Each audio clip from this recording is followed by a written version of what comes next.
আসসালামু আলাইকুম, আমি আফসার ফাহিদ। আজ আপনাদের জন্য নিয়ে এসেছি রুচি মুড়ি ব্যবহার করে পুরান ঢাকার বিখ্যাত একটি রেসিপি, বড় বাপের পোলায় খায় ঠোঙ্গায় ভরে লইয়া যায়। চলুন দেখে নেওয়া যাক কীভাবে তৈরি করেছি। সর্বপ্রথমে নিয়ে নিচ্ছি রুচি মুড়ি 2 কাপ। তার সাথে নিয়েছি পেঁয়াজু, আলুর চপ, বেগুনি, ডিম চপ, মুরগির মাংস, ডাবলি, বুটের ডাল, গরুর মগজ, জালি কাবাব, শসা, গাজর, টমেটো কুচি, নিমকি, চানাচুর চিড়ে, ধনিয়া পাতা কুচি, সিদ্ধ ডিমের কুচি, লেবু, কাঁচামরিচ, বুন্দিয়া, বেরেস্তা ও জিলাপি। প্লেটে মুড়ি ঢেলে দিয়েছি।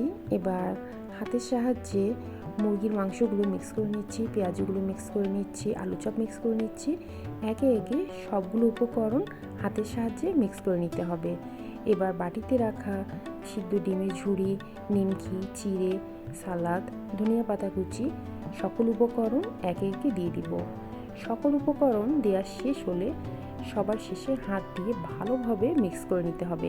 সব শেষে লেবুর রস দিয়ে ভালোভাবে সকল উপকরণ মিক্স করে নিব।